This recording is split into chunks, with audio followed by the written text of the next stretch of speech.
Welcome back to the East Central Business Show. I'm still speaking with Arthur McKinley. Thank you very much for coming in. This is the East Central Business Show and I'm John Naylor. Now, we were talking about that contrast between entrepreneurship and leadership. Now, on the list over there that you brought in for us that work from, you talk about influencer. Influencer. The entrepreneur's an influencer or the leader's an influencer? Well, an entrepreneur usually requires funds to get his idea up and running. Oh, so he's a sales guy. He's a marketing guy.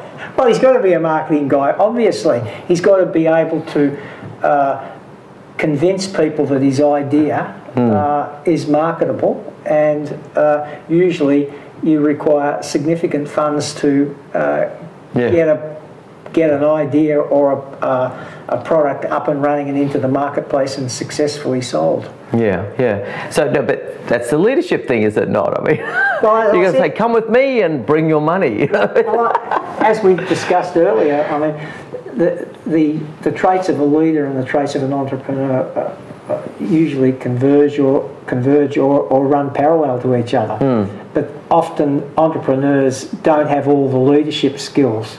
And we talked about Gail Kelly earlier. Oh, yes, who was the former CEO of St George Bank and then engineered the takeover.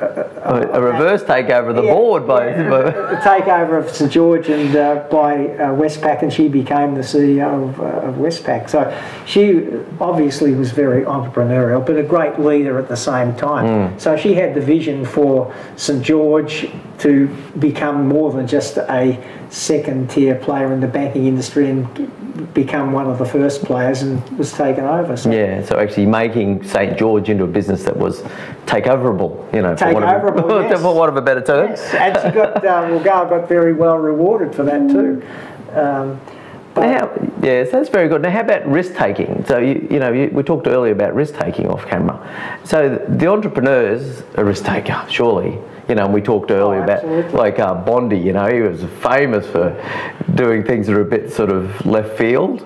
Well, he was using other people's money and risking that. Oh, that makes it a lot easier, doesn't it? So, he had the advantage of using other people's money, which they trusted him with, but ultimately that trust was misplaced and he fell over. But in the meantime, he did go on to consume quite a few businesses, and one of the famous ones is the purchase of Channel 9 from Kerry Packer for $900 million. And he didn't lead that business very well because some years or some time later, Kerry bought that back for $100 million in the famous, where he famously quoted, "You only get one Alan Bond, the entrepreneur, per lifetime." Yeah. Well, so I guess what we're talking about there is then there's that narrow balancing act that carries on, and an entrepreneur can fail spectacularly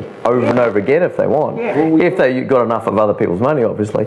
But otherwise, entrepreneurship is about balancing the books, or is that more a leadership thing? Well, I think the entrepreneur has got to have the idea, and it's got to have a financial plan associated with it. So most entrepreneurs are not dummies. They realise to get an idea or a product into the market that they are going to need capital to do it. And so you'll find that with a lot of incubator systems in place at universities and elsewhere, require the entrepreneur to come to them with an idea that's got a financial plan, and this is the Shark Tank is a classic example of that. Sure. And the ABC inventors. Back in the day, Back in the day, used to talk to the people who had a great invention. Well, you know, how are you going to market it? You know, and they have a team there and saying, well, you know, this is a great idea, but you know, how is it going to be sold into the market? Usually, those inventors had some idea and had already done some market testing and sold their product. So what they needed was now the money to get onto into a bigger playing field, if you like.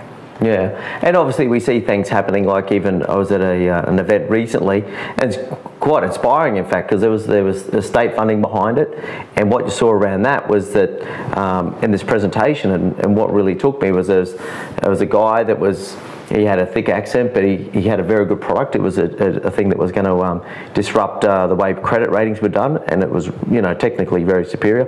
There was then another guy who was very technically competent, and his presentation was entertaining, but, you know, it could have been better. And then ultimately there was a guy that had a property intelligence system, and he was the most articulate in my mind, and he talked in business terms. So I guess there's that one thing that we always lose sight of, is there not, Arthur, where we tend to get caught up in the technology, and when we're talking about the subject at hand we get caught away, but look how cool it is, look at what it does, you know, rather than, as I said, that the guy that was there in the black suit was articulate. He spoke about money, he talked about return on investment, he talked about disrupting the market, and, you know, had a business proposition. Surely that's going to be one of the most valuable things to do.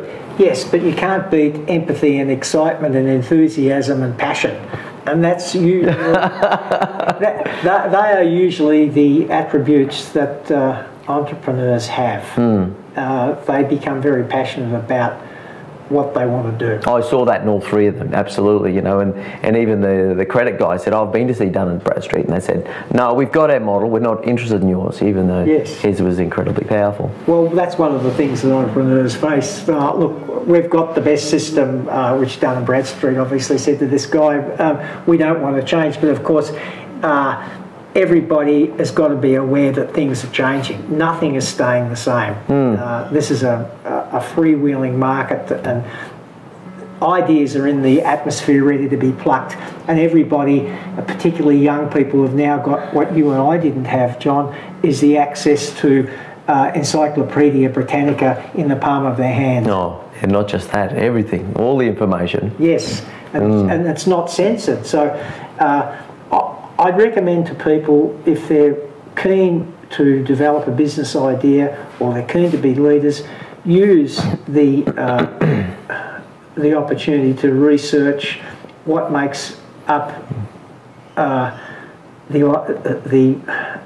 what are the abilities of a successful entrepreneur, what are the traits, and likewise what are the traits and the abilities that are required to be a great leader. And you've got to educate yourself continuously. You do, and that was one of the things that became apparent to me this morning when I was just doing some work before I met you, was that the skills associated with leadership are learnable. You can learn and practice them.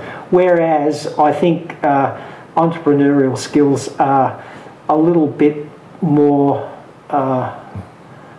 evasive to the common man. Okay, there you go. There aren't too many Henry Ford, Steve Jobs, or Bill Gates or Richard Branson. If anybody's interested, they should have a look at Jane Kay. She started a business called Bird's Nest. It's an online clothing business.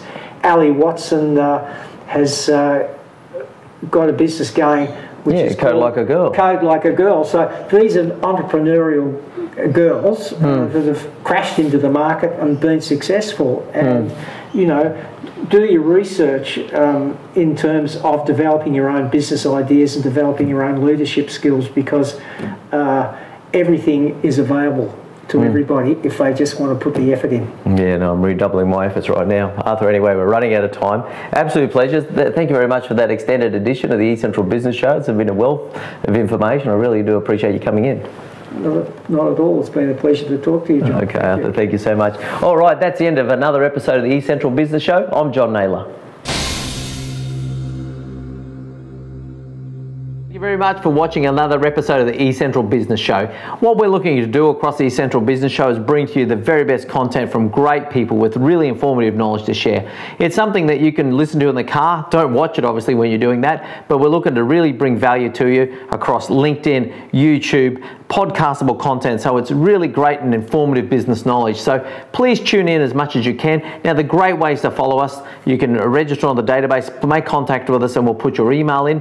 We're going to tell you each month what great videos would come out, and just give you a curated version through the eCentral magazine, where we're going to send you the most popular videos for the month. The other thing we can do is obviously invite you to connect with us on LinkedIn, linked up with myself, John Naylor. And the other thing, of course, is look up John Naylor on YouTube and subscribe to our